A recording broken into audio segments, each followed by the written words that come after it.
ఓం నమః శివాయ. ఓం నమో నారాయణాయ. ఓం శ్రీ స్వర్ణాకర్షణ కాల భైరవాయ నమో నమః. ఓం శ్రీ నరదృష్టి నివారణ కాల భైరవాయ నమో నమః. ఓం కాళకాలాయ విద్మహే కాళాతీతాయ ధీమహి తన్నో శ్రీ స్వర్ణాకర్షణ కాళ భైరవ ప్రచోదయాతు. హరి ఓం. మా ఛానల్కి స్వాగతం. చూస్తున్న వీక్షకులకు, ప్రేక్షకులకు, ప్రియ కాళభైరవ భగవద్బంధులకి స్వాగతం పలుకుతూ మమ్మల్ని ఎంతగానో ఆదరిస్తూ ఉండబడినటువంటి ప్రియ సోదరీమణులకు, జ్యోతిష్య అభిమానులకు, సనాతన ధర్మ సంరక్షకులకు అందరికీ కూడా హోళికా పూర్ణిమ శుభాకాంక్షలు. అలాగనే మార్చి నెల 16వ తారీఖు నుండి 31వ తారీఖు వరకు పుట్టినటువంటి వారందరిగా ముందస్తుగా జన్మదిన శుభాకాంక్షలు. గతంలో వివాహం చేసుకున్న వారికి వివాహ వార్షికోత్సవ శుభాకాంక్షలు. 16/3/2024 నుండి 31/3/2024 వరకు ద్వాదశ రాశుల్లో గ్రహ గమనాన్ని ఒకసారి వీక్షింపచేద్దాం.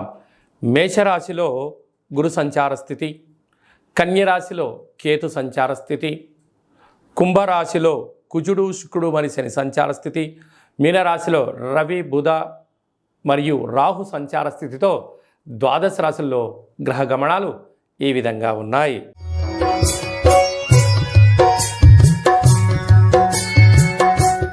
సింహరాశి వారు ఆదివారం అష్టమి తిథింద్ర ఎలాంటి విధిలను పాటించాలో ఈ వీడియోలో సవివరంగా సంపూర్ణంగా తెలుసుకుందాం.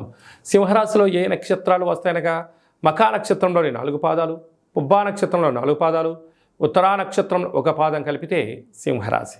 చాలామందికి పుట్టినటువంటి కాల సమయంలో డేటా ఆఫ్ బర్త్లో లేనటువంటి కారణం వలన పేరు యొక్క మొదటి అక్షరాన్ని అనుసరిస్తూ ఆ రాశిని తెలుసుకునే ప్రయత్నం అవుతుంది. అవి ఏ అక్షరాలు అన్నట్లయితే మా, మీ, ము, మే, మో, టా, టీ, టు, టే అక్షరాల వారందరూ కూడా సింహరాశి జాతకులే. సింహరాశి యొక్క అధిపతి రవి. ఆదివారం రోజు అష్టమి రావడం, అదే కాకుండా వీరి యొక్క జాతక ప్రకారంగా 2వ స్థానంలో కేతు, 7వ స్థానంలో శని, 7వ స్థానంలో శుక్రుడు, 7వ స్థానంలో కుజుడు సంచారం చేయడం వలన కుజదోష ప్రభావం కారణము. ఒకవైపు ఈ రాశాధిపతి రవి 8వ స్థానంలో ఉండడము, అక్కడే బుధుడు ఉండడము, అక్కడే రాహు ఉండడం వలన అనేక రకాలమైనటువంటి దూర వాయు జల ప్రయాణాలలో, వృత్తులలో, ఉద్యోగాల్లో, వ్యాపారంలో అనేక రకాల ప్రమాదాలు పొంచి ఉన్నాయి. శత్రువులు పొంచి ఉన్నారు. ఇలాంటి కాల సమయంలో చెక్కులపైన సంతకం పెట్టి ఇవ్వడం కానీ, బినామీగా వ్యవహరించడం కానీ, సలహాలు ఇవ్వడం కానీ, సూచనలు ఇవ్వడం కానీ, మీ జన్మ నక్షత్రం రోజున అష్టమి పూర్ణిమ తిథి యందున మీరు మౌనంగా ఉండడం వలన దూరావాయు జల ప్రయాణాలు ఆటంకాలు తొలగిపోయి మీరు అనుకుంటున్న అన్నింటి విజయం సాధించడానికి అవకాశం ఉంటుంది. కనుక తెల్ల జిల్లేడు వృక్షం దగ్గర దీపము, రురు కాళభైరవ స్మారక స్మరణ, కాళభైరవ హోమాన్ని చేయించుకోవడం వలన సకల అష్ట కష్టాలు తొలగిపోయి అష్ట ఐశ్వర్యాలకు స్వాగతం పలకడానికి అనేక రకాల అవకాశాలు ఉంటాయి. కనుక వీలైనంత వరకు మౌనం, ధ్యానం, ఆధ్యాత్మికత మీకు అదృష్టాన్ని, ఐశ్వర్యాన్ని కట్టబెట్టబోతుందని చెప్పి గమనించాలి.